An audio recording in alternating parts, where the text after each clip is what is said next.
During the 18th and 19th days of August 2015, Professor Kunotodi Gafoor and Abid Hakurugan surveyed 51 students. They found that majority of the students dislike math because it's hard and boring.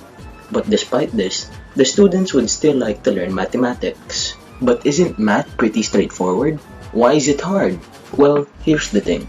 Math only seems straightforward in hindsight, after you have grasped the structure or symmetry. This is because math requires thought, which is hard. When you begin work in a new area of math, your intuition will usually fail you until you've expended significant cognitive effort. And it isn't easy for students to exert the level of effort needed, because these days, the experience of learning math is increasingly bound to test and cookie-cutter problems with minor variations. This is why in today's lesson, we will be using varying real-life examples so that you may be able to visualize the problems better. So let's start things off with our first problem. A throw of water is 8 meters in length and its ends are in the shape of isosceles triangles whose width is 5 meters and height is 2 meters. If water is being pumped in at a constant rate of 6 meter cubes per second, at what rate is the height of the water changing when the water has a height of 120 centimeters? Now in this problem, we know that the rate of volume changing is equal to 6 cubic meters per second, and we want to determine the rate of height changing when height is equal to 1.2 meters. Note that because the rate of volume changing is in terms of meters, we need to convert height into meters as well. So we need an equation that will relate these two quantities, and the volume of the tank will do it. Okay, so here we just simplified the formula into 4 times height times width. You can just look at how we got it. As you may have noticed, we have an extra quantity here, width, that is also changing with time, and so we need to eliminate it from the problem. To do this, we'll use the idea of similar triangles. If we look at the end of the tank, we'll see that we have 2 similar triangles, one for the tank itself and one formed by the water in the tank.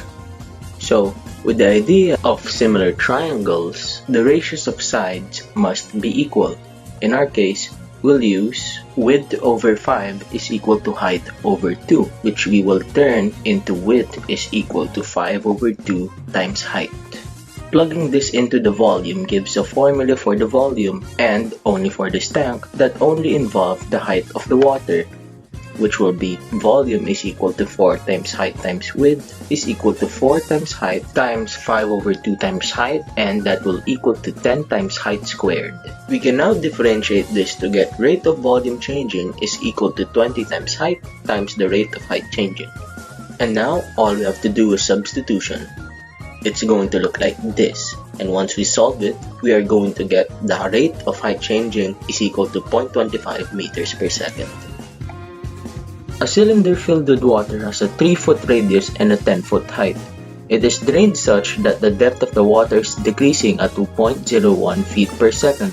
Here, the problem tells you that the water is falling at 0.1 feet per second and asks for the rate at which the volume of water in the tank is decreasing.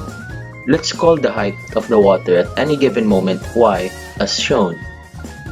We are told that the water level is decreasing at a rate of 0.1 feet per second, so dy over dt is equal to negative 0.1 feet per second. The height of the water changes as time passes, so we're calling that the variable y. The volume, V, of any cylinder is its circular cross-sectional area pi times radius squared times its height. Here, at any moment, the water's height is y, and so, the volume of the water in the cylinder is V equals pi r squared y.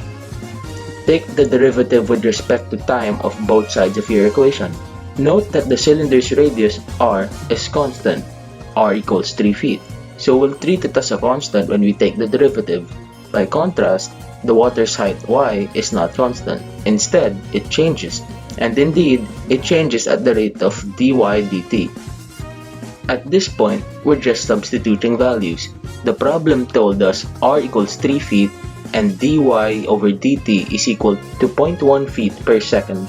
And we're looking for dv over dt, and so the answer is negative 2.8 cubic feet. If you enjoyed this video, please leave a like, comment, and subscribe for more videos like this. If you want to get notified whenever we release a new video, please hit the bell icon below. This is Kenneth from Core Learning, and thanks for watching.